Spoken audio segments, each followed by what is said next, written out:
کہ آپ کا خالی پلاٹ پڑا ہے آپ نے اس کا بھی ٹیکس پے کرنا ہے. پوری دنیا میں یہ رول کہیں نہیں ہے, یہ پاکستان میں انوکھا رول آ گیا ہے. گورنمنٹ ہی کوئی سوسائٹیز انٹروڈیوس کروا دے جہاں پہ امیجیٹلی پوزیشن اویلیبل ہو تو آپ فورن ریمیٹنس بہت اٹریکٹ کر سکتے ہیں. لوگوں کا ٹرسٹ ریل اسٹیٹ پہ ہے, صرف اس کو مینج کرنے کی ضرورت ہے.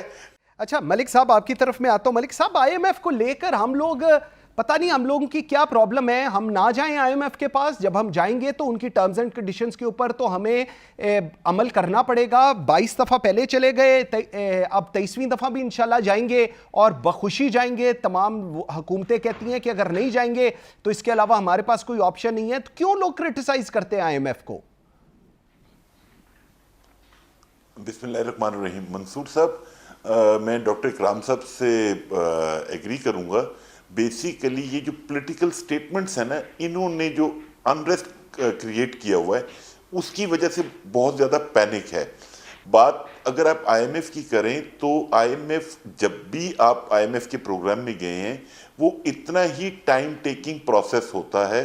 بٹ اس دفعہ گورنمنٹ کی سائڈ سے کہ کوئی سٹیٹمنٹ نہیں آئی کہ یہ ایشو ہے.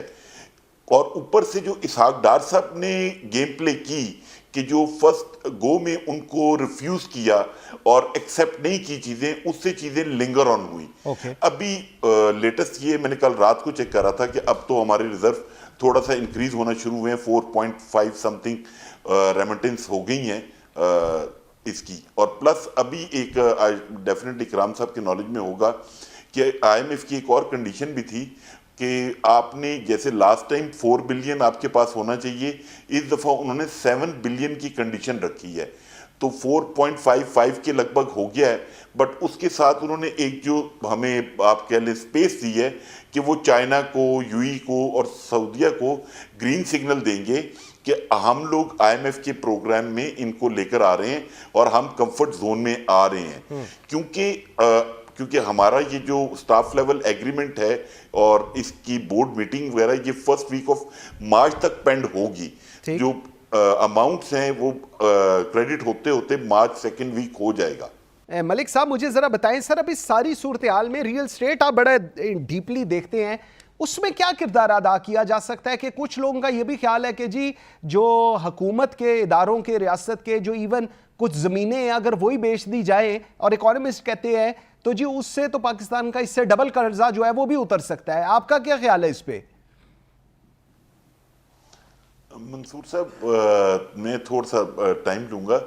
میرا جو خیال ہے گورنمنٹ کو اپنی پالیسیز کو کنسسٹ کرنا چاہیے اور اس کے اندر سب سے پہلے جو بریڈ ونر انڈسٹریز ہیں ان کو فوکس کرنا چاہیے. اور پلس جو لاسٹ نیشنل سیکیورٹی کی میٹنگ ہوئی تھی کہ ہم اپنی امپورٹس کو ریشنلائز کریں گے, اس کو فوکس کر کے ہمیں امیڈیٹلی یہ جو آئی ایم ایف کا پروگرام جون میں ختم ہونا ہے اس کو ہمیں کیٹر کرنا ہے تاکہ ہم اس میس سے باہر آئیں. ریل اسٹیٹ کا بھی پرابلم یہی ہے کہ گورنمنٹ کی جو سوچ ہے کہ وہ اس سیکٹر کو سمجھتی ہے کہ یہ امپلائمنٹ کریٹ نہیں کرتا, plus business create, economic wheel نہیں گھومتا, جبکہ یہ سوچ ان کی غلط ہے. ایک بیوروکریسی میں یہ سوچ پائی جاتی ہے. اب اگر گورنمنٹ نے ابھی ہیوی ٹیکسیشن جس طرح کی ہوئی ہے اس سیکٹر کے اوپر, اگر اس کو تھوڑا سا سافٹن کر دے تو آپ یہ دیکھیں کہ آپ کتنی فورن ریمیٹنس اٹریکٹ کر سکتے ہیں. یہ جو ڈار صاحب کا سٹیپ تھا ڈالر کو روکنے والا, اگر وہ ڈالر کو نہ روکتے تو لوگوں نے وہ پیسے ہنڈی حوالے سے بھیجے. اب آپ نے ڈالر کو ایٹ پار کیا ہے تو وہی پیسہ بینکوں کے تھرو آنا شروع ہو گیا ہے. اور اگر آپ یہی ریل اسٹیٹ کی پالیسیز کو بھی تھوڑا سا ریویو کر لیں یا ری ایڈریس کر لیں تو یہ جو آپ کشکول لے کے باہر سے پیسے مانگ رہے ہیں آپ کو اپنے پاکستان میں پیسے بھیجنا شروع کر دیں گے اور آپ کا ایک اکنامک ویل چل پڑے گا. چیزوں کو ریشنلائز کر لیں. ملک صاحب یہ جو سرکاری زمینوں کی فروخت کا کہا جا رہا ہے کہ جی اگر ہو اور اکانومی کے اوپر اس کا امپیکٹ ہے, کیا سمجھ رہی ہیں آپ؟ کچھ اس سے امپیکٹ کوئی فرق پڑ سکتا ہے؟